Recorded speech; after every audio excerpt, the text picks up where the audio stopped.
सभी को नमस्कार दोस्तों। आज के करंट अफेयर वीडियो में आपका स्वागत है।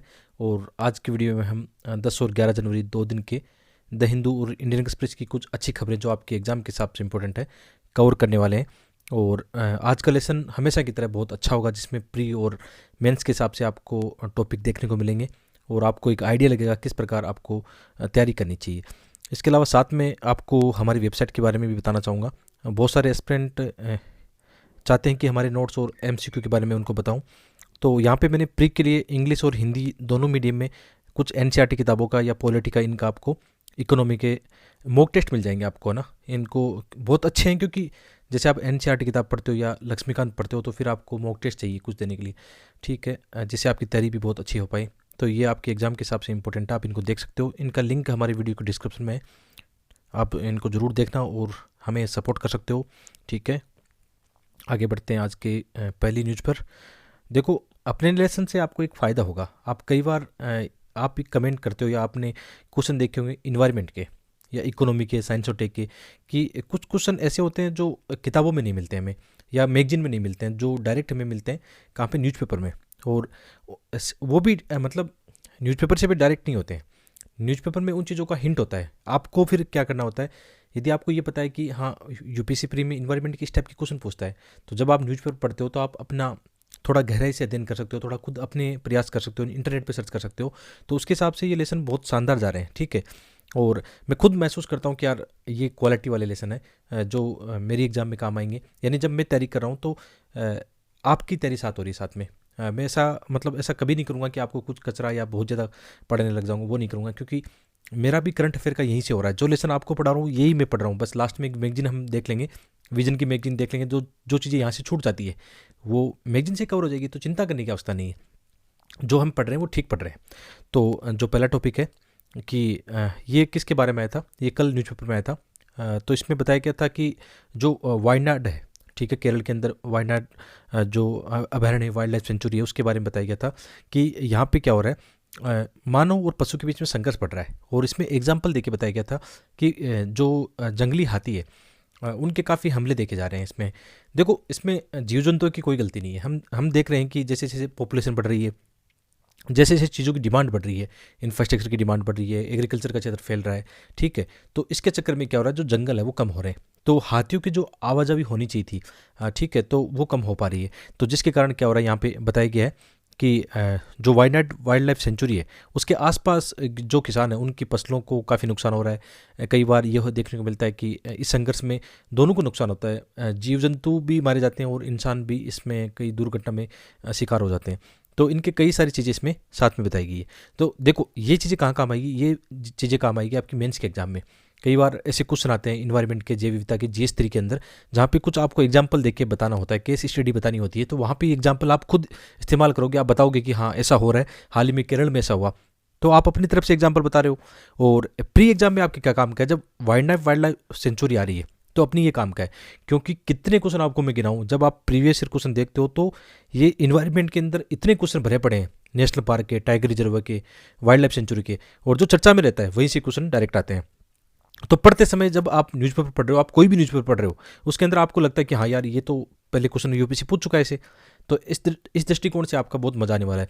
और आपको मैं कुछ आज बताऊंगा कैसे क्वेश्चन देखो डायरेक्ट यहाँ से आते हैं। अब पढ़ने का आपका नज़रिया इस प्रकार होगा, जैसे यूपीएससी क्वेश्चन पूछता है उसी हिसाब से आपका नज़रिया बन जाएगा चीज़ों का एनालिसिस करने का। तो प्रीलिम्स एग्जाम कोई बड़ी चीज़ नहीं इसको पास करना, या प्रीलिम्स ही क्यों, मेंस इंटरव्यू सब तक आप आसानी से पास कर लोगे, ठीक है। तो इस घटना में क्या बताया गया कि पिछले कुछ वर्षों में यहाँ पे क्या हुआ है, मानव जो पशु संघर्ष है वो ज़्यादा देखने को मिले हैं, ठीक है, एक बड़ी समस्या बन गई यहाँ पे। और विशेषकर ये देखने को मिला है कि जो आरक्षित वन है या जो नेशनल पार्क है उनके आसपास रहने वाले लोग या किसान, उनके समक्ष भी ऐसे खतरे आ रहे हैं, ठीक है, जीव जंतु को भी नुकसान हो रहा है। तो इनके पीछे कई कारण बताए गए हैं, जैसे मानव आबादी में वृद्धि देखा गया है, ठीक है, निवास स्थान, इसमें क्या है, जंगली जानवरों का जो हम देखते हैं कि देखो ये पॉइंट तो आप देख लेना, आवास विखंडन की समस्या, ये हर एक जीव जंतु के साथ लागू होगा। यदि मेंस में से क्वेश्चन आते हैं तो आपके पास 4-5 कीवर्ड होनी चाहिए कि सबसे बड़ा जो नुकसान हो रहा है वो क्या हो रहा है, जीवों के सामने संकट है आवास विखंडन का, उसके कारण जीव जंतुओं का संकट मतलब देखा जा रहा है, यह आप बता सकते हो। इसके अलावा किसानों के द्वारा कई क्षेत्र ऐसे हैं जहाँ पर उनकी जो भूमि में बदलाव देखा गया, क्रॉपिंग पैटर्न, या कई ऐसे क्षेत्र जहाँ पे ज़्यादातर जैसे हम कह सकते हैं कि ग्रीन कॉरिडोर था जहाँ से हाथी गुजरते थे, वहाँ पे भी क्या हो गया, कहीं ना कहीं इंफ्रास्ट्रक्चर या फसलों का विस्तार कर दिया गया। तो फिर क्या है, पशु तो अपने रास्ते से आएंगे, तो फिर रास्ते में आने वाली फसलों को भी खराब करेंगे। ठीक है, तो वन्य जीवों के आवासों में लोगों की घुसपैठ में वृद्धि और खेती करने वालों द्वारा भूमि उपयोग में पैटर्न बदलाव से ये समस्या देखने को मिली है। जब भी आप ऐसे क्वेश्चन मेंस में आते हैं तो आपके पास 4-5 कीवर्ड होने चाहिए लिखने के लिए, ऐसे तुक्केबाजी में नहीं चलेगा काम। अच्छे कीवर्ड होने चाहिए विद एग्जाम्पल। तो एग्जाम्पल आपके पास यहाँ से आ जाएगा मेंस के एग्जाम में। ठीक है, विशेषकर ये क्वेश्चन कहाँ आएंगे, GS3 में आएंगे, जहाँ पर इन्वायरमेंट और जैव विविधता के टॉपिक है, वहाँ पे GS3 में काम आएगा। प्री में काम आएगा डायरेक्ट हमारा फैक्ट और नेशनल पार्क्स, इनकी मैपिंग वगैरह ये काम आएगी। ठीक है, आगे बढ़ते हैं। इनमें ये भी बताया गया, सोल्यूशन भी बताया गया। अच्छा, इसमें कई बार एक फ़ायदा और होता है, एथिक्स के क्वेश्चन, एथिक्स की केस स्टडी में भी ऐसे क्वेश्चन आ सकते हैं। कैसी केस स्टडी, एथिक्स में इन्वायरमेंट एथिक्स सिलेबस में शामिल है, तो ऐसी केस स्टडी आ सकती है एक आपसे कि आप कोई एक फॉरेस्ट अधिकारी हो, आपके क्षेत्र में ऐसा हो रहा है कि पशुओं के साथ में जो animal conflict, human animal conflict बढ़ रही है। यदि आप वहाँ होते तो आपके पास ऐसे कौन से इनोवेटिव आइडिया हैं जिनको आप रोक सकते हो, इनके क्या सॉल्यूशन है, क्या आपके पास अलग अलग क्या है कि आप कितने तरीके से डिसीजन ले सकते हो। तो ऐसे क्वेश्चन केस स्टडी में भी एथिक्स में आ सकते हैं, ध्यान रखना। तो न्यूज़पेपर पढ़ते समय आपको यदि अपना सिलेबस याद है, यूपीसी के क्वेश्चन याद है कि ऐसे क्वेश्चन यूपीसी प्री में पूछता है, ऐसे मेंस में पूछता है, तो आपकी तैयारी बहुत सही दिशा में चली जाएगी। आपको फिर डर नहीं है किसी का, इस चीज़ का डर नहीं रहेगा कि मैंने कोचिंग की या नहीं की, मैं क्या पढ़ रहा हूँ, क्या पढ़ रही हूँ, मैं कहीं गलत तो नहीं पढ़ रही या पढ़ रहा हूँ। ठीक है, समझ रहे नहीं बस इस बात को। कहने का क्या मतलब है, आपकी दिशा कब सही होगी, जब आपको अपना सिलेबस पता होगा और एटलीस्ट 5-6 साल के प्रश्न पत्र पता होंगे प्री और मेंस के, आपके ऑप्शनल सब्जेक्ट के। तो फिर आपको किसी का डर नहीं है, आपको ये पता है कि यूपीएससी ऐसे पूछता है, मेरी तैयारी भी ऐसी चल रही है, फिर डरने की कोई बात नहीं। फालतू में नहीं भटकोगे, ना फालतू में कचरा पढ़ोगे, ना फालतू में PhD करोगे, ना किसी कोचिंग के चक्कर में आओगे। ठीक है, अपने हिसाब से आप तैयारी करोगे। तो मेरा काम इन लेसन के माध्यम से ये नहीं कि मैं आपको करंट अफेयर पढ़ा रहा हूँ, मैं करंट अफेयर नहीं पढ़ा रहा हूँ। मैं हमेशा अपने वीडियो में कहता हूँ करंट अफेयर तो आप कहीं से भी पढ़ सकते हो, ऐसे बहुत सारे टीचर हैं यूट्यूब पे पढ़ाते हैं, या मतलब मंथली मैगजीन आती है, अच्छा कॉपी पेस्ट मटेरियल खूब आता है। लेकिन इन वीडियो के माध्यम से आप कितना ये सीख रहे हो कि एक तो सही दिशा आपकी हो जाएगी, एक कैसे क्वेश्चन पूछे जाते हैं, प्री में कैसे पूछे जाते हैं, मेंस में कैसे पूछे जाते हैं, ये आपकी दिशा हो जाएगी। साथ में कितना पढ़ना है, कितना छोड़ना है। ठीक है, और साथ में आपकी एक अप्रोच कि आपकी यूपीसी के एग्जाम की अप्रोच कैसी होगी, क्वेश्चन हैंडल कैसे करते हैं, प्री में क्वेश्चन आ गया तो कैसे उसको लॉजिकल वे में सोल्व करते हैं, कॉमन सेंस कैसे लगाते हैं, ये सब इन लेसन के माध्यम से हो रहा है। और इन लेसन के माध्यम से मैं आपको 2-4 चीज़ें बताता हूँ। एक तो जैसे आप कई बार ये देखते हो ना कि यूपीसी प्री में इन्वायरमेंट और ज्योग्राफी मैपिंग के बहुत ज़्यादा क्वेश्चन आते हैं, और इनमें मेरी रुचि भी बहुत ज़्यादा है। तो ज़्यादातर अपने वीडियो में देखना, मैं चीज़ें छोड़ता ही नहीं। यदि न्यूज़पेपर में छोटी मोटी चीज़ भी घटना चर्चा में रहती है, इन्वायरमेंट और इवन साइंस और टेक है, इकोनॉमी है, ये चीज़ें मैं क्यों क्यों कर रहा हूँ ऐसा। आपने प्री एग्जाम में देखा सबसे ज़्यादा क्वेश्चन किसके आते हैं, सबसे ज़्यादा क्वेश्चन आते हैं इकोनॉमी के क्वेश्चन आते हैं, लगभग 20 क्वेश्चन इकोनॉमी के आ जाते हैं। इन्वायरमेंट के भी कभी कभी 15-20 क्वेश्चन आ जाते हैं, मैपिंग के क्वेश्चन 8-10 आ जाते हैं। तो मैं ये चाहता हूँ और कि सही दिशा में यदि हम तैयारी करते हैं अपने इन करंट अफेयर के वीडियो के साथ में भी, तो आपका प्री निकलना बहुत आसान हो जाए।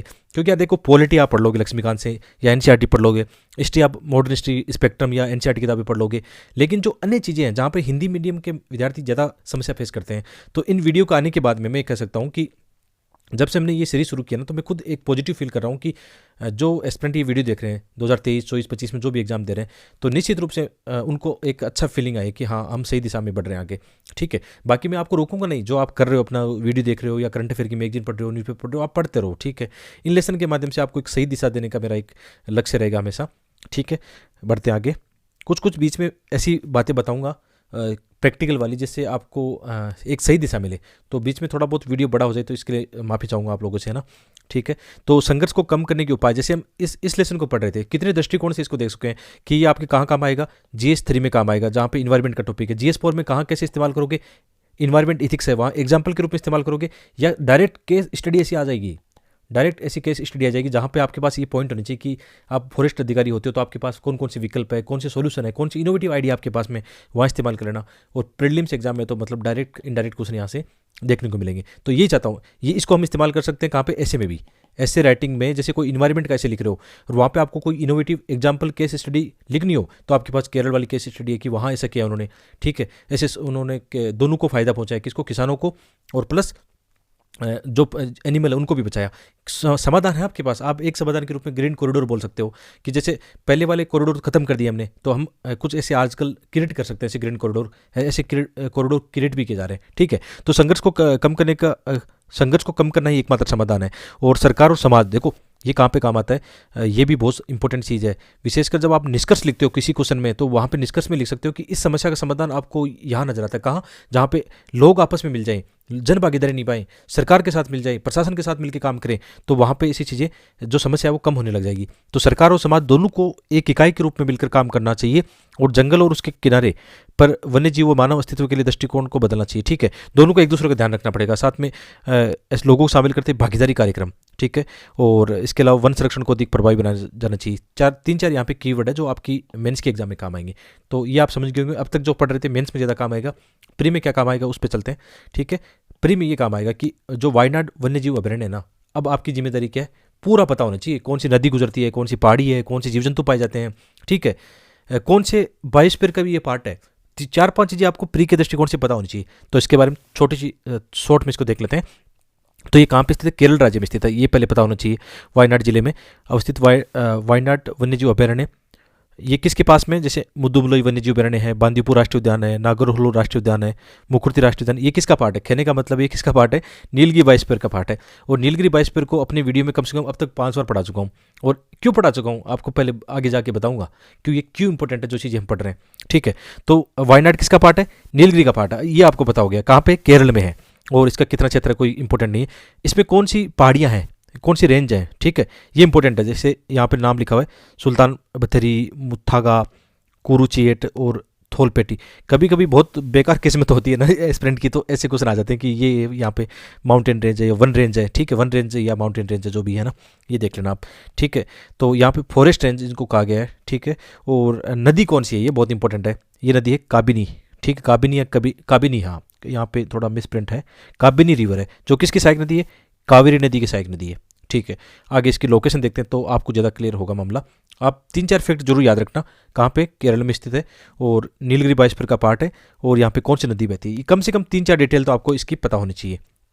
आगे बढ़ते हैं, और यहाँ पे कौन कौन से जीव जंतु पाए जाते हैं। अच्छा, कई बार यूपीएससी आगे बढ़ के पूछता है यहाँ पे कौन सी वनस्पति पाई जाती है, किस टाइप की वनस्पति यहाँ पे पाई जाती है। ये क्वेश्चन बहुत मतलब इतने ज़्यादा क्वेश्चन है, आप प्रीवियस ईयर क्वेश्चन देखोगे तो आपको पता होगा।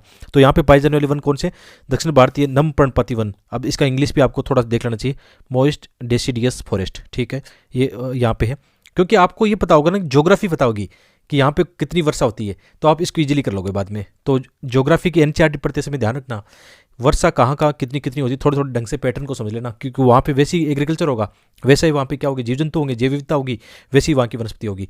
तो यहाँ पे इसके अलावा पश्चिमी तटीय अरसदाबार वन है, सागौन, नीलगिरी तथा ग्रेविलिया आदि शामिल है। ठीक है, जीव जंतु यहाँ पे कौन कौन से, बहुत सारे जीव जंतु यहाँ पे लिखे गए, ये थोड़े से इंपॉर्टेंट आप देख लेना इनको। बहुत सारे जीव जंतु एक बार थोड़ा रीडिंग मारोगे हो जाएगा। यहाँ से क्वेश्चन ज़्यादातर वो आएगा जो चर्चा में रहेगा।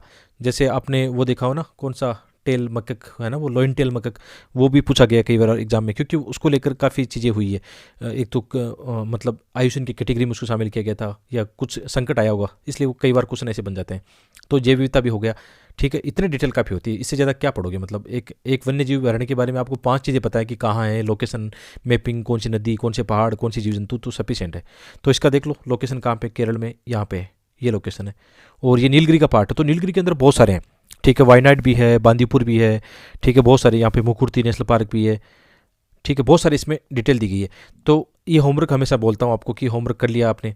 ठीक है, आज फिर से दे रहा हूँ, नीलगिरी बायोस्फीयर की जितनी भी मैपिंग है, जितने भी इसमें नेशनल पार्क, टाइगर रिजर्व है, रफ कॉपी लेना, एक रफ कॉपी में बार बार 2-3 बार प्रैक्टिस कर लेना, क्योंकि क्वेश्चन इनके आसपास से बहुत सारे क्वेश्चन पहले भी आए हैं। अब देखते हैं क्वेश्चन कैसे आए। आगे बढ़ते हैं। नीलगिरी बायोस्फीयर में सारी चीज़ें, ये स्लाइड में हमेशा शामिल कर लेता हूँ, जब भी नीलगिरी चर्चा में रहेगा तो मैं शामिल कर लेता हूँ इसको। तो इसके अंदर बहुत सारी चीज़ें दी गई है। नीलगिरी यहाँ पे देखो, मुद्दुमलई नेशनल पार्क है, मुकुर्ती है, सत्यमंगलम वाइल्ड लाइफ सेंचुरी है, नागरहोल नेशनल पार्क है, बांदीपुर है, ठीक है, साइलेंट वैली है, अपना वायनाड है, अभी पढ़ रहे थे वो केरल वाला। तो ये बहुत सारी चीज़ें इसमें शामिल है। ठीक है, क्वेश्चन देख लो एक बार आप। क्वेश्चन देखो कितना मतलब सिंपल है, वैसे लॉजिक वे में है कि निम्नलिखित में से कौन सा संरक्षित क्षेत्र, ठीक है, कावेरी बेसिन में स्थित है। कावेरी बेसिन में स्थित है, बहुत मतलब सिंपल है। यदि मैपिंग आपने कर रखी है तो इसमें एक है नागरहोल राष्ट्रीय उद्यान, एक है पापीकोंडा, एक है सत्यमंगलम, एक वायनाड। अब ये आपको पता हो ना कि नीलगिरी बायोस्फीयर के कौन कौन से पार्ट है, नीलगिरी बायोस्फीयर रिजर्व के इनमें से कौन कौन से पार्ट है, क्योंकि कावेरी नदी कहाँ से बहती है, थोड़ा सा मैपिंग यदि मैंने लगाया होगा तो इसमें पता होगा यहाँ पे कौन कौन से। ठीक है, नदी का शायद कावेरी नदी का यहाँ पे लगाया नहीं होगा। अच्छा, इस मैप में देख लेते हैं, थोड़ा बहुत आपको ये पता होगा ये मैपिंग करना ज़रूरी है, ठीक। कोई भी एक मैप उठा लो, उसे आराम से कर सकते हो। देखो इसमें ये भी कर लेना, कौन कौन सी उत्तर से दक्षिण पहाड़ियाँ हैं, जैसे उत्तर से दक्षिण की ओर चले, ऐसे बहुत सारे क्वेश्चन आ सकते हैं आने वाले एग्जाम में। ऐसे भी आ सकते हैं पूर्व पश्चिम में, उत्तर दक्षिण में, ये मैपिंग जरूर कर लेना यार, ये बहुत इंपॉर्टेंट है। मैं जब क्यों मैपिंग के लिए इसलिए बोलता हूँ कि इनको आपको पढ़ने से याद नहीं होगी, ये याद होगी या तो खुद रफ कॉपी लेके बार बार प्रैक्टिस करो तब याद होगी, या बार बार मैप पे आप लोकेट करोगे चीज़ों को, या बार बार माइंड मैप करोगे कि उत्तर में कौन है, दक्षिण में कौन है, पूर्व में कौन है, पश्चिम में कौन है, तब आपको ज़्यादा याद होगी, ठीक है। इस बात को थोड़ा सीरियस लेना, आप मजाक में मत टालना, मजाक में टालोगे तो प्री कभी नहीं निकलेगा, याद रखना। क्योंकि यूपीएससी में ऊपर से क्वेश्चन कभी नहीं आते हैं, क्वेश्चन आते हैं आप यदि उनमें लॉजिकल वे में चीज़ें करते हो, आप माइंड मैप करते हो, उनके बारे में थिंकिंग करते हो, प्रैक्टिस करते हो, तब जाके ऐसा मामला बनता है, ठीक है। तो इसकी हम बात कर रहे थे कौन से की, अभी हम बात कर रहे थे कि इसको थोड़ा हैंडल करना आसान था, कि जो नीलगिरी बायोस्फीयर रिजर्व है, ठीक है, नीलगिरी बायोस्फीयर रिजर्व के आसपास कौन सी नदी है, कावेरी बेसिन है, ठीक है, कावेरी बेसिन है। तो इसमें बहुत आसान है कि अभी हम पढ़ के आए कि नागरहोल, सत्यमंगलम, वायनाड, ये किसके पार्ट है, ये सब पार्ट है नीलगिरी के बायोस्फीयर के पार्ट, अभी पढ़ के आए हम, ठीक है। तो अभी पढ़ के आए तो इनको आप इजीली कर सकते हो, जो भी अभी हमने किया है। तो इनमें से एक पापीकोंडा के बारे में हमने नहीं देखा, ठीक है। तो इसका एक पापीकोंडा कट जाएगा, जहाँ दो है उनको काट देते हैं, ठीक है, दो है उनको काट देते हैं, और बाकी ये तीन हो जाएंगे, एक तीन चार, ठीक है, सी आंसर इसका होगा। तो ऐसे देखो, आपने कभी नहीं सोचा होगा कि कावेरी बेसिन फलाना ये नीलगिरी के साथ पार्ट है, तो ऐसे ऐसे लॉजिक पता होना चाहिए आपको, है ना। ये क्वेश्चन करते समय मैं खुद भी सीख रहा हूँ, मैं ये नहीं कह रहा हूँ कि मुझे सब पता है, चीज़ें पहले आ चुकी है, ऐसा नहीं है। मैं ये जब ये नोट्स बना रहा था आपके लिए, स्लाइड बना रहा था, तो मुझे ये चीज़ें पता लगी यार, ऐसे भी यूपीसी पूछता है, ऐसा क्वेश्चन पहले 2017 में पूछा, फिर उसने 2020 में पूछा, और लोग कहते हैं कि यूपीसी क्वेश्चन रिपीट नहीं होते हैं। मैं कहता हूं दोस्तों, हर साल 10 क्वेश्चन ऐसे होंगे जो आपने ना प्रीवियस ईयर क्वेश्चन में देखे होंगे, डायरेक्ट उनके एक्सप्लेनेशन में पढ़ा होगा, और यूपीसी की दिशा भी पता लगती है।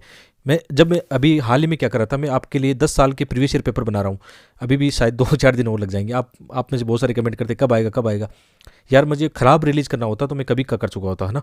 ख़राब नहीं, इसमें थोड़ा वक्त लग रहा है अभी, है ना, क्योंकि ये चीज़ें आ रही है उसमें, घूम फिर के ये चीज़ आ रही है कि अच्छा यूपीसी में ये क्वेश्चन पहले पूछा हुआ है, दोबारा उसका रिपीट हुआ है, उसके एक्सप्लेनेशन से पूछा गया है। इसका मतलब याद रखना, यूपीसी की दिशा हमेशा सही रहती है, आपका पढ़ने का नजरिया ये बन जाएगा ना प्रीवियस ईयर क्वेश्चन को ध्यान रखते हुए, तो मतलब फिर कुछ नहीं बचेगा। तो ये ध्यान रखना। आगे एक क्वेश्चन और देख लेते हैं। अच्छा, ये पापीकोंडा कहाँ पे था, तो ये गोदावरी बेसिन में था, ठीक है, ये आंध्र प्रदेश में है पापीकोंडा। तो ये लोकेशन भी पता होनी चाहिए आपको। सत्यमंगलम वाइल्ड लाइफ सेंचुरी भी आपको पता होनी चाहिए, इसमें अभी दिया भी था, क्योंकि 2017 में क्वेश्चन यही आया था, क्योंकि जहाँ पे पूर्वी घाट और पश्चिमी घाट मिलते हैं, तो वहाँ पे कौन सी पहाड़ियाँ, नीलगिरी की पहाड़ियाँ हैं। तो नीलगिरी पहाड़ियाँ, तो वहाँ पे नीलगिरी बायोस्फीयर रिजर्व भी है, जिसमें बहुत सारे पार्ट हैं। तो इनमें से क्वेश्चन कितना गहराई से पूछ लिया इन्होंने, देखो अब 2017 में ये क्वेश्चन पूछ लिया कि पारिस्थितिक दृष्टिकोण से पूर्वी घाट और पश्चिमी घाट के बीच एक अच्छा संपर्क होने के रूप में निम्नलिखित में से किसका अधिक महत्व है। पहले क्वेश्चन यूपीसी पुराने समय में क्या पूछती थी कि पूर्वी घाट पश्चिमी घाट जहाँ मिलते हैं कौन सी पहाड़ियाँ हैं। अब उससे एक कदम आगे पूछ लिया कि पहाड़ी तो तुम्हें पता है लेकिन तुम्हें ये पता है कि वहाँ पे कौन सा बाघ रिजर्व या कौन सा वहाँ पे क्या है, कोई अभ्यारण्य है, कौन सा है। तो इसका सटीक जो लोकेशन थी कौन सा था, सत्यमंगलम टाइगर रिजर्व इसका आंसर था। अब देख लो, आप खुद सोच लो, यूपीसी 2017 में ये क्वेश्चन पूछता है, आगे बढ़ के 2020 में उसने वहीं से वापस क्वेश्चन पूछा, लेकिन अलग हटके पूछा। ये अप्रोच समझ जाओ, तो अपने जो 10 साल के पेपर होंगे ना, उसमें आपका यही होगा। मैं आपको बेटर क्या कर रहा हूँ, उनका एक्सप्लेनेशन प्रोवाइड करा रहा हूँ, ठीक है। अभी हिंदी मीडियम का बन रहा है, ठीक है, कोशिश करेंगे इंग्लिश मीडियम में भी, यदि डिमांड होगी तो इंग्लिश मीडियम में भी हम लॉन्च करेंगे, यदि डिमांड होगी तो। अदरवाइज इतना टाइम मेरे पास भी नहीं है, ठीक है। लेकिन हिंदी में मैं जरूर अच्छा कंटेंट आपको यहाँ पे देने का प्रॉमिस कर चुका हूँ, दूंगा, ठीक है। तो आप समझ गए ना कि प्रीवियस ईयर क्वेश्चन का कितना बड़ा रोल है, और मैपिंग का, ठीक है। मैं क्या दावे के साथ कह रहा हूँ कि जो अपने इन्वायरमेंट के यहाँ पे मैं यहाँ पे मैपिंग शामिल कर रहा हूँ, जो नेशनल पार्क टाइगर रिजर्व शामिल कर रहा हूँ, आपके डायरेक्ट इनडायरेक्ट देखना 20 क्वेश्चन यहाँ से सोल्व होंगे, ये मेरा ऐसा विश्वास है, ठीक है। मज़ा आएगा आपको, खुद आप महसूस करो इस चीज़ को कि जो हम पढ़ रहे हैं क्या पढ़ रहे हैं। तो अच्छा, इन लेसन को बनाने में टाइम लगता है, इसलिए अपना क्या है, डेली नहीं आ पाता। देखो यूट्यूब पे क्या होते हैं, बहुत सारे जो द हिंदू के आप चैनल जानते हो ना, उनके पास बड़ी बड़ी टीम है, उनके पास कंटेंट राइटर है, ठीक है, आराम से स्लाइड बना के लाते हैं, तुरंत वो सुबह सुबह अर्ली मॉर्निंग में 6-7 बजे आपको वीडियो प्रोवाइड कर देते हैं, ठीक है। इतनी क्षमता मेरे में नहीं कि मैं सुबह सुबह प्रोवाइड करा पाऊँ, लेकिन उन सबसे अलग एक चीज़ है, क्योंकि मैं एक ऐसा स्टूडेंट हूँ जो खुद एग्जाम भी दे रहा हूँ और एक एजुकेटर भी हूँ। तो एक जो एजुकेटर होता है, जो खुद एग्जाम दे रहा है, उसको ये पता है, और वो भी एक अनुभवी व्यक्ति है, उसको ये पता है कि यूपीसी एग्जाम में कैसे क्वेश्चन पूछे जाते हैं, कैसा ट्रेंड रहने वाला है, आने वाले वक्त में कैसे क्वेश्चन बनने वाले हैं। तो सबसे अच्छा जो मुझे लगता है यहाँ पे अपने मतलब इस वीडियो के माध्यम से यही लगता है कि अपनी दिशा सही है, ठीक है। इसमें मैं अपने आप में कह सकते हो प्राउड फील कर रहा हूँ इस चीज़ को लेकर, इस चीज़ की मुझे खुशी भी है, और एक मतलब आत्मविश्वास भी आ रहा है कि हम सही रास्ते पे चल रहे हैं, ठीक है। तो आप सहयोग बनाए रखना, मतलब कहने का मतलब ये है कि कई बार बच्चे कहते हैं कि सर आप वीडियो का एक टाइम फिक्स कर दो, सुबह 7 बजे, शाम को इवनिंग में, या आप बता दिया करो। तो जब अपनी स्लाइड बन पाती है, जब ये नोट्स बन पाते हैं तभी मैं वीडियो ला पाऊँगा। और कई बार तो बुरे हाल होते हैं, मैं क्या बताऊँ आपको अच्छे इनको बनाने में 4-4 5-5 घंटे कब निकल जाते हैं पता नहीं चलता है, ठीक है। लेकिन अच्छा चल रहा है तो बनाएंगे इनको, कभी ऐसा नहीं होगा, आपको निराश नहीं करूँगा इन चीज़ों को लेकर कि मैं नहीं बनाऊँगा, ठीक है, बनाता रहूँगा हमेशा। और ये मैपिंग इसलिए शामिल की है, या आप कोई भी ऑक्सफोर्ड का या कोई भी आपके पास एक मैप हो तो देख लेना, ये ऑक्सफोर्ड से मैंने लिया है, वहाँ से ही है ना, ऑक्सफोर्ड से, तो उनको देख सकते हो आप। और बहुत सारे इसलिए शामिल किया कि एक समय मेरा तो ये था, जैसे जब मैं 21-22 साल का था यूपीएससी की तैयारी कर रहा था, तो उसमें आंख बंद करके कहीं रखते थे कि हाँ यहाँ पे ये है, तो उस समय ये होता था कि उस समय यूपीएससी का पैटर्न देखना, मैपिंग के क्वेश्चन बहुत ज़्यादा आते थे। तो इसका मतलब आप समझ गए होंगे, जैसे मेंस के एग्जाम में आपने देखा मैं कितनी जल्दी से इंडिया का वर्ल्ड का मैप बना लेता हूँ, चीज़ें लोकेट कर देता हूँ आसानी से। तो एक समय जो मेहनत की ना वो आज तक काम आती है, ठीक है। तो मैं ही चाहता हूँ कि जो न्यू एस्पिरेंट है, नए बच्चे हैं जो अभी एग्जाम में शामिल होंगे, मेहनत करो यार, दबा के मेहनत करो, इसका कोई तोड़ ही नहीं है, ठीक है। साथ में स्मार्ट मेहनत कैसे, स्मार्ट स्मार्ट जो तरीका होगा वो होगा सही दिशा में, ठीक है। तो आगे बढ़ते हैं। अब अपना सेकंड क्या है, सेकंड ये भी अच्छा एक आर्टिकल आया था, इंडियन एक्सप्रेस में आया हुआ था ये कल, जैसे प्रवासी भारतीय दिवस था अपना, और उसके उपलक्ष्य में इसको एक बहुत ही शानदार आर्टिकल यहाँ पे था। और ये आर्टिकल बहुत बड़ा है क्योंकि इसमें कोई भी लाइन मुझे ऐसा लगा नहीं मैं छोड़ दूँ। जब ये आर्टिकल पढ़ रहा था इंडियन एक्सप्रेस में एक एक्सप्लेन करके एक पेज आता है, वहाँ पर उन्होंने टारगेट कर रखा है सीधा यूपीसी एस्पिरेंट को। तो वहाँ पे मतलब सप्ताह में 2-3 बार ऐसा होता है कि यहाँ तो यार ये क्वेश्चन तो बनेगा, मेंस के एग्जाम में आएगा, तो ये इसलिए शामिल किया गया। तो इसमें इंडियन डायस्पोरा के बारे में बताया गया, प्रवासियों के बारे में बताया गया, बहुत इंपॉर्टेंट है क्योंकि प्री में भी बहुत सारे फैक्ट हैं, प्लस यहाँ से आईआर में डायरेक्ट क्वेश्चन देखने को मिलते हैं। आईआर मतलब जीएस2 के अंदर जो आपका अंतर्राष्ट्रीय संबंध, उसमें साफ साफ ये सिलेबस में लिखा हुआ है। यदि आप ये देखते हो ना इंडियन डायस्पोरा, ये जीएस2 में आईआर में सिलेबस में लिखा हुआ है, तो आप समझ गए इसका कितना महत्व है। तो हमने कल बनाया कौन सा, 17वां प्रवासी भारतीय दिवस बनाया, तो ये प्री में फैक्ट हो गया आपके लिए। और कहाँ पे मनाया, एमपी इंदौर में इसको मनाया हमने। तो अभी प्रधानमंत्री जी ने क्या किया, 17वें प्रवासी भारतीय दिवस सम्मेलन का उद्घाटन किया, और इसमें बताया, देखो कितनी अच्छी लाइन है कि विदेशों में रहने वाले भारतीय क्या है, विदेशी धरती पर देश के ब्रांड एम्बेसडर है, ठीक है, ब्रांड एम्बेसडर है, ये अच्छी बात है। ऐसे कहाँ लिखते हैं, कभी कभी ऐसे पंच लाइनें काम आती है ऐसे में, या कुछ जीएस में ऐसा कुछ लिख रहे हो तो ये मेंस में काम आती है, ठीक है। आगे बढ़ते हैं, और इसमें बहुत सारी चीज़ें डिटेल से हम पढ़ने वाले हैं। तो इसमें क्या, इसकी शुरुआत कभी थी, प्री में से फैक्ट बनेंगे कि इसकी शुरुआत 2003 में हुई थी, या इसकी शुरुआत 2007 में इस प्रधानमंत्री जी के काल में हुई थी, ठीक है ना, ऐसे क्वेश्चन आएंगे। तो 2003 में अटल बिहारी वाजपेयी सरकार के तहत इनको शुरू किया गया था, और 2015 में इसका जो टाइम पीरियड है वार्षिक की जगह द्विवार्षिक इसको कर दिया गया है। तो ये प्री के फैक्ट है, ये पूरा मेंस में कहीं नहीं काम आएगा, ये आपके प्री में काम आएगा। कब शुरू हुआ था, कितने वर्ष, मतलब 2 साल में आयोजन होता है, या 1 साल में, या 3 साल में, 5 साल में, ऐसे फैक्ट बन जाएंगे, ठीक है। और ये जो मैपिंग देख रहे हैं ना, ये यहाँ पे बहुत इंपॉर्टेंट है, इसको हालांकि आगे पढ़ लेते हैं एक बार, बाद में मैपिंग देख लेंगे। और वैसे मोटा मोटी इसमें देख सकते हो कि कितने भारतीय कहाँ रहते हैं, ये बहुत इंपॉर्टेंट है। देखो सर्वाधिक कहाँ पे दे रखा है, यूएस में 44 लाख, यूए में सेकंड है 34 लाख, ठीक है। इनके टॉप 3 तो आपको पता होना चाहिए, ठीक है, टॉप डेस्टिनेशन जो है वो आपको पता होना चाहिए। तो 44 लाख यहाँ पे है यूए में, यहाँ पे भी थोड़ा सा ये माइंड मैपिंग कर लेना, कितने देशों में कहाँ रहते हैं। ये रेमिटेंस भी बहुत ज़्यादा आता है। यदि हाल ही में जो रिपोर्ट आई थी 2022 में, तो भारत ने लगभग $100 बिलियन के आसपास रेमिटेंस प्राप्त किया, 2022 के आसपास की बात है। तो ये कितना इंपॉर्टेंट हमारी इकोनॉमी के लिए है। तो ये टॉपिक प्री और मेंस दोनों के हिसाब से इंपॉर्टेंट है। आगे बढ़ते हैं, तो इसमें क्या बताया गया कि इंदौर में भी चल रहा है, ये भी फैक्ट होना चाहिए कहाँ हो रहा था ये सम्मेलन। तो इंदौर में चल रहा है प्रवासी भारतीय दिवस, ये 17वां इसका संस्करण है। और 9 जनवरी क्यों मनाया जाता है, ये भी इंपॉर्टेंट है कि गांधी जी अफ्रीका से भारत में आए थे, कब, 9 जनवरी 1915 को, ठीक है। तो ये उसी याद में मनाया जाता है, ये भी आपको पता होना चाहिए, फैक्ट में पता होना चाहिए। कभी कभी ऐसे उल्टे सीधे सवाल प्री में आते रहते हैं, तो इनका इतिहास देखें। कभी कभी हिस्ट्री में ऐसे क्वेश्चन आ सकते हैं, ऐसे क्वेश्चन बन सकते हैं, भारतीय डायस्पोरा को लेकर हिस्ट्री जीएस फेस्ट में भी ऐसे क्वेश्चन बन सकते हैं। तो इसकी आपको दिशा पता होनी चाहिए। प्रवास का क्वेश्चन बन सकता है, जीएस फेस्ट में सोसाइटी, उसमें भी ऐसी चीज़ें हैं, प्रवास वाली, माइग्रेशन वाली। तो हिस्टोरिकल रूप से थोड़ा बहुत पता होगा तो आप इन क्वेश्चन को हैंडल कर सकते हो मेंस के एग्जाम में। तो यहाँ पे डायस्पोरा जो शब्द है उसका मतलब क्या है, इसका अर्थ ग्रीक भाषा में क्या है, डायस्पेरियन, और ये इसका अर्थ है फैलाव, ठीक है, फैलना। और सबसे पहले जैसे ऐसा हुआ था कि जो आपने देखा अंग्रेज़ों के ज़माने में, ठीक है, अंग्रेज़ों के समय में क्या हुआ था, जो गिरमिटिया जो मजदूर है उनको ले जाया गया था कहाँ पे, कृषि कार्यों के लिए या अन्य कार्यों के लिए, कहाँ पे, पूरी प्रशांत कैरिबियन देशों में। तो सर्वप्रथम जो धारा थी प्रवास की, ऐसी धारा थी कि सर्वप्रथम अंग्रेज़ों के द्वारा, जैसे इसमें बताया गया मिड-90s के दशक में बताया गया। आगे देखते हैं इसमें, 19वीं और 20वीं सदी की शुरुआत में हज़ारों भारतीयों को उन देशों में ब्रिटिश उपनिवेश में वृक्षारोपण करने के लिए, यानी एग्रीकल्चर पर्पज से उनको ले जाया गया। बाद में क्या हुआ था, दूसरी जो धारा थी जैसे दूसरी धारा में क्या हुआ था, लगभग 20 लाख भारतीय खेतों में काम करने के लिए कहाँ ले जाएंगे, सिंगापुर मलेशिया की तरफ गए। तीसरी धारा जो वर्तमान धारा थी, जैसे 90s के दशक के आसपास, हम 1990 के आसपास हमने देखा कि जो खाड़ी देश है वहाँ पे इकोनॉमी, तेल इकोनॉमी थी, वहाँ पे काफ़ी डिमांड बढ़ी मजदूरों की या स्किल जो लोग हैं उनकी, तो ये धारा देखी जा सकती है। तो चौथी धारा में आजकल जो सर्विस वाले, वाइट कॉलर वाले जॉब ज़्यादा देखने को मिल रहे हैं वेस्टर्न कंट्रीज में, तो ऐसी धारा आपको पता होना चाहिए, थोड़ा सा ना बेसिक अंडरस्टैंडिंग आपको पता होनी चाहिए कि कहाँ कहाँ माइग्रेशन की या प्रवासियों की धारा देखी गई है। तो ये थोड़ा सा जानबूझ के लिखा है कि सब चीज़ें आपको पता हो, छोड़ना यहाँ पे मुझे उचित नहीं लगा, इसलिए इसको शामिल किया।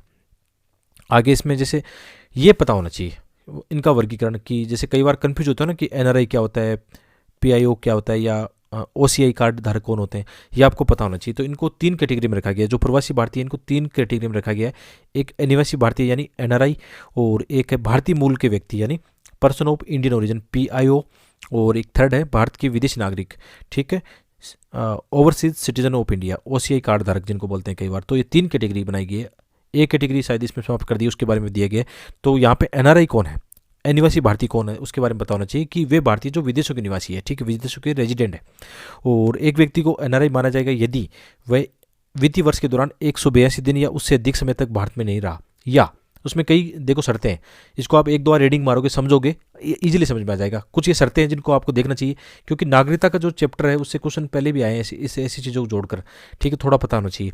और यदि वह उस वर्ष से पहले 4 वर्षों के दौरान 365 से कम और उस वर्ष में 60 दिनों से कम समय तक भारत में रहो, देखो कंडीशन एक ये हो गई, दूसरी कंडीशन ये हो गई फुलफिल, ठीक है, तो उसको एनआरआई माना जाएगा। इसके अलावा जो पर्सन ऑफ इंडियन ओरिजिन है वो कौन है, पीआईओ विदेशी नागरिक को संदर्भित करता है, लेकिन इनको छोड़कर, ये जो देश दिए गए यहाँ पे इनको छोड़कर, ठीक है। और इनकी शर्त क्या है, ये शर्त इन पर लागू होनी चाहिए कि वह व्यक्ति जिसके पास भारतीय पासपोर्ट हो या उनके माता पिता, दादा दादी परदादा, उनके मतलब यहाँ पे डिटेल दी गई है, पूरी देख लेना यार, एक बार पढ़ोगे समझ में आ जाएगा, ठीक है, इसमें कोई वो नहीं है कि बहुत ज़्यादा समझने वाली बात है, शर्त है, कंडीशन है, इसको आप देखोगे समझोगे आराम से समझ में आएगा। लेकिन इसमें यह बताया गया कि जो पीआईओ वाली श्रेणी है ना उसको 2015 में समाप्त कर ओसीआई श्रेणी के साथ विलय कर दिया, ठीक है, ये इंपॉर्टेंट है। वैसे तीनों चीज़ों के बारे में पता होना चाहिए, कई बार पूछ लेते हैं इंटरव्यू में भी पूछ लेते हैं कई बार ऐसे क्वेश्चन, ठीक है, और प्री में भी आ सकते हैं डायरेक्ट ऐसे क्वेश्चन। तो इसमें ये पता होना चाहिए overseas citizen of India, OCI card धारक कौन है, ठीक है, प्रवासी भारतीय नागरिक कौन से हैं। तो वर्ष 2005 में इसके मतलब ओसीआई की एक अलग श्रेणी बनाई गई थी, विदेशी नागरिक को ओसीआई कार्ड दिया गया, जो ये कंडीशन अप्लाई है कि 26 जनवरी 1950 को भारत का नागरिक होने योग्य था, ठीक है, ये भी आप अपने से देख लेना, इसको समझाने का कोई मतलब नहीं है यहाँ पे ना, एक बार रीडिंग मारना बस इजीली समझ में आएगा। यहाँ पे इंग्लिश मीडियम में भी आगे ये चीज़ें दी गई है, ठीक है। और लेकिन अब देखो कहाँ कहाँ इनके डाटा और फैक्ट आपको इस्तेमाल करने हैं, ये आपको पता होना चाहिए कि लगभग 4.7 करोड़ भारतीय विदेशों में रह रहे हैं। इनमें कौन कौन शामिल है, एनआरआई है, पीआईओ है, ओसीआई कार्ड धारक है, स्टूडेंट, इतने मतलब भारतीय विदेशों में रह रहे हैं, ठीक है। और इनमें से यदि स्टूडेंट को छोड़ दें तो लगभग कितना हो गया, 3.22 करोड़ भारतीय हैं, जिनमें 1.87 क्या है करोड़ पीआईओ है, ठीक है, और 1.35 क्या करोड़ एनआरआई है। तो कई बार ऐसे फैक्ट बन जाएंगे कि इनकी ज़्यादा है उनके कम है, ऐसे फैक्ट बन जाएंगे। और ये फैक्ट आपको पता होना चाहिए कि जैसे कोई क्वेश्चन लिख रहे हो तो कुछ डाटा आपके पास हो ना, तो मेंस के एग्जाम में आपको लिखना आसान हो जाएगा, ठीक है। और इसमें क्या बताया गया कि संयुक्त राष्ट्र संघ के तहत एक मतलब जो है वर्ल्ड माइग्रेशन रिपोर्ट में बताया गया, ऐसा वर्ल्ड माइग्रेशन रिपोर्ट में ऐसा लिखा है। तो पहला क्वेश्चन आपके माइंड में आना चाहिए कि रिपोर्ट कौन जारी करता है, क्योंकि ऐसे क्वेश्चन प्री में रिपोर्ट वाले आते हैं। तो वर्ल्ड माइग्रेशन रिपोर्ट में किसके द्वारा, इंटरनेशनल ऑर्गेनाइजेशन फॉर माइग्रेशन, ये किसके अंडर में, यूनाइटेड नेशन में, इसके द्वारा जारी किया जाता है। और इसमें क्या बताया गया है कि भारत के प्रवासी सर्वाधिक रहते हैं, इस मामले में भारत टॉप पे है, ठीक है, उसके बाद मेक्सिको आता है, फिर रूस और चीन का स्थान आता है, ठीक है। तो ये भी फैक्ट आपको पता होना चाहिए प्रवासी के मामले में।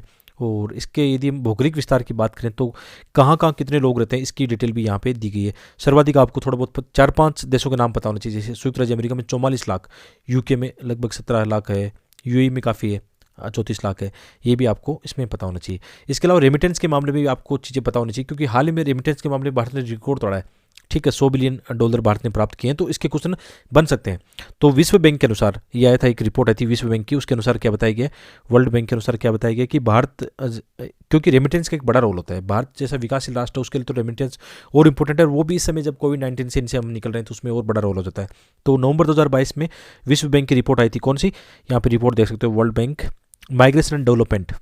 इस रिपोर्ट में लेटेस्ट जो बताया गया था कि भारत ने लगभग $100 बिलियन ये रेमिटेंस प्राप्त किया है, ठीक है। इसको हिंदी में प्रेषण बोलते हैं, लेकिन रेमिटेंस ही याद रखो।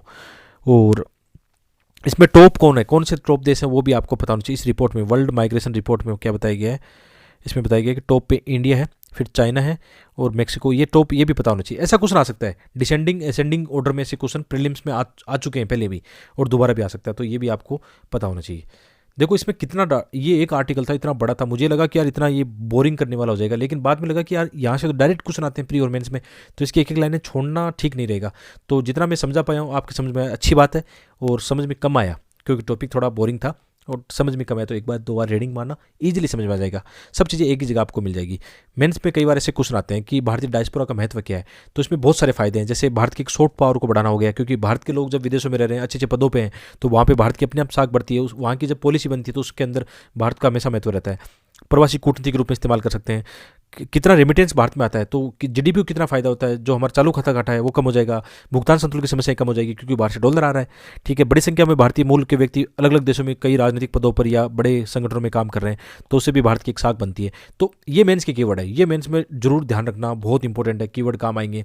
और ऐसा क्वेश्चन पहले आ भी चुका है, कब आया, 2020 में, कि क्वेश्चन क्या है, अमेरिका और यूरोपीय देशों की राजनीति और अर्थव्यवस्था में भारतीय प्रवासियों को एक निर्णायक भूमिका निभानी है, उदाहरणों सहित इसको समझाना है। अब देखो आपके पास यदि डाटा फैक्ट नहीं है, किन देशों में कितने नागरिक भारत के रह रहे हैं, ठीक है, और वहाँ पे किन किन पदों पे हैं, कौन कौन से पॉलिटिकल अप्रोच के साथ काम कर रहे हैं, कौन सी विचारधारा के साथ काम कर रहे हैं, सभी चीज़ें आपको पता होगी ना, तो मेंस का क्वेश्चन आप आराम से हैंडल कर सकते हो। ये इंपॉर्टेंट था इसलिए, ठीक है, डायरेक्ट यहाँ से क्वेश्चन आएगा। और प्री के अंदर भी नागरिकता वाले क्वेश्चन आए हैं, उसमें ये आता है टॉपिक, पहले भी क्वेश्चन आ चुके हैं, ये आप प्री वाला क्वेश्चन यहाँ पे देखना, ये क्वेश्चन नागरिकता का है, ठीक है, इसको लेकर क्वेश्चन आ सकते हैं। हालांकि ये संविधान का है, लेकिन ये प्रवासी भारतीय सब नागरिकता के टॉपिक से जुड़े हुए क्वेश्चन है, तो ऐसे क्वेश्चन भी बन सकते हैं। आगे बढ़ते हैं, इनका आंसर दिया गया, आराम से आप देखना, ठीक है। ये भी बहुत अच्छा है, ये इन्वायरमेंट के हिसाब से बहुत इंपॉर्टेंट है। एक स्टडी आई थी हाल ही में, किसकी आई थी, भारतीय विज्ञान संस्थान जो है उनके द्वारा एक आई थी स्टडी, उसमें बताया गया है कि ब्लैक बक ने कैसे अपने आप को सर्वाइव किया है। चुनौतियाँ थी, समस्याएं थी, लेकिन फिर भी ब्लैक बक है, इसका संरक्षण भी ठीक से किया गया, तो ये अपने आप से अच्छी पॉजिटिव खबर आ रही है कि इसको लेकर, कि इस स्टडी में बताया गया कि इनकी संख्या बढ़ रही है इसको लेकर, ठीक है। तो भारतीय विज्ञान संस्थान द्वारा हाल ही में एक अध्ययन कराया गया था, उसमें बताया गया कि भारत में जो काले हिरण है ने अपने अस्तित्व के लिए प्राकृतिक और मानव प्रेरित चुनौतियों का सामना किया है, अच्छे पॉजिटिव वे में किया है। और ये कौन सी कैटेगरी में, आयुष की कैटेगरी आपको पता होनी चाहिए, लिस्ट कंसर्न में, ठीक है, क्योंकि ऐसे क्वेश्चन जब आते हैं तो इनकी कैटेगरी वगैरह क्वेश्चन बन जाते हैं कई बार, ठीक है। तो ये तो मेंस में काम आ सकता है, जब ये पॉजिटिव यहाँ से खबर निकल के आ रही है, तो मेंस में बायोडाइवर्सिटी वाले क्वेश्चन आ रहे हैं, उसमें आप कर सकते हो। लेकिन प्री में वही बात है, प्री में क्या काम का है, कौन से यहाँ पे नेशनल पार्क है, कहाँ का क्या है, सब चीज़ें आपको पता होनी चाहिए। तो जो काला हिरण है भारतीय, इसमें बताया गया कि ये केवल भारतीय उपमहाद्वीप में पाया जाता है। अब कई बार क्या करते हैं कई बच्चे, क्योंकि यूपीसी में क्या होता है, कई बार केवल वाले जो स्टेटमेंट गलत होते हैं, तो इसको भी हम गलत निकाल देंगे, तो ऐसा नहीं होगा। तो केवल भारतीय उपमहाद्वीप में पाया जाता है, इसका मतलब ये थोड़ा सा ये होगा कि ट्रॉपिकल रीजन में या ऐसे कुछ रीजन में जहाँ पे ऐसी घास वास होती है, इनका एक हैबिटाट होता है, उसी में पाया जाता है, ठीक है। तो ये स्टेटमेंट सही होगा फिर, black buck is found only on the Indian subcontinent, ठीक है। और जो इसमें बताया गया कि जो मेल ब्लैक बक जो है ना, उसका कुछ डिटेल दी गई है, और इसका जो है ब्लैक टू डार्क, इसका ब्राउन कोट, उसकी त्वचा का रंग वगैरह ऐसा होता है, ठीक है, और मादाई हल्के रंग की होती है, ठीक है, सिंपल सी बात है। तो हालांकि ऐसे इफेक्ट नहीं आता, लेकिन अपने को पूरा तैयार रहना है, कभी कभी ऐसे स्टेटमेंट बन जाए तो हम तैयार हों उन चीज़ों के लिए, ठीक है। तो काले हिरणों को मुख्य रूप से पूरे भारत में 3 व्यापक समूह देखा जा सकता है, उत्तरी, दक्षिणी और पूर्वी, यहाँ पे ये पाए जाते हैं। और इस टीम में ये पाया गया कि इन्होंने, मतलब विशेषकर जो है मेल के बारे में बताया गया कि इन्होंने बहुत सारी बाधाओं को पार किया है। जो उनका जो मेल होता है वो काफ़ी दूरी भी तय कर सकता है, और उसके वजह से क्या होता है, वो दूसरे ग्रुप से भी मिलता है, तो वहाँ पे क्या होगा, जो उनकी जेनेटिक विविधता होगी उनमें बढ़ावा मिलेगा, साथ में जीन प्रभाव भी अच्छा होगा। तो यही होता है कि कोई प्रजाति है ना, उसका कैसे उसका संरक्षण हो सकता है, जितनी उनकी जेनेटिक विविधता होगी, जेनेटिक बायोडाइवर्सिटी क्या बोलते हैं उसको, उतनी होगी, उतना इनको फायदा होगा। तो उसके बारे में बताया गया कि इनका जो नर जो ब्लैक बक है वो काफ़ी यात्राएं तय करता है, दूसरे ग्रुप से मिलता है। मादाएं हालांकि एक स्थान पर रहती है ज़्यादा, इसमें ये भी बताया गया है, ठीक है। तो इसमें डाटा में बताया गया इनकी संख्या में वृद्धि देखी गई है। तो चलो, ये तो मेंस के हिसाब से कोई स्टडी कभी आ गई तो बता सकते हैं, लेकिन अपने प्री में क्या आएगा, प्री में ऐसे क्वेश्चन पहले आ चुके हैं, जैसे भारतीय अनूप वर्ग बारहसिंगा के बारे में कि ये कहाँ पे पाया जाता है, इसके बारे में आ गया, ठीक है। तो ये कान्हा राष्ट्रीय उद्यान पाया जाता है। तो अभी इसके बारे में आया भारतीय अनूप मृग के बारे में, तो अब किसके बारे में आ सकता है, ब्लैक बक के बारे में आ सकता है। कई क्वेश्चन आपने देखे ना, जैसे ब्लैक बक के बारे में कौन सी आयुषन कैटेगरी में, ऐसे क्वेश्चन भी पहले आ चुके हैं। ठीक है। तो ऐसे क्वेश्चन प्री में आते हैं, इसका ध्यान रखना। और इसके अलावा मतलब थोड़ा सा आप देखना चाहो तो ये कर सकते हो कि ब्लैक बक के बारे में आप ये देखना कि भारत में कौन कौन से नेशनल पार्क या अभयारण्यों में से ब्लैक बक पाया जाता है। जैसे एक तो हमारे राजस्थान में ताल छापर, कभी सुना हो आपने ना। और इस क्वेश्चन के स्टेटमेंट में भी ताल छापर था, सही कहीं कहीं था, जैसे ये दिया हुआ है। तो हमारे यहाँ हमारे राजस्थान में भी जो ब्लैक बक है ना, वो पाया जाता है ताल छापर में। ठीक है। और इसके और भी कौन से अभयारण्य नेशनल पार्क में जहाँ ब्लैक बक पाया जाता है, थोड़ा सा होमवर्क कर लेना, बाकी मैंने अपने हिसाब से करवा दिया है। तो आज का लेसन आपको किस तरह का कमेंट करके जरूर बताना, और अपनी वेबसाइट को विजिट करना, वहाँ पे आपको एनसीईआरटी के इनके मॉक टेस्ट भी मिलेंगे, साथ में अच्छे नोट्स भी मिलेंगे। ठीक है, आप हमारे चैनल को सपोर्ट कर सकते हो। बहुत बहुत धन्यवाद।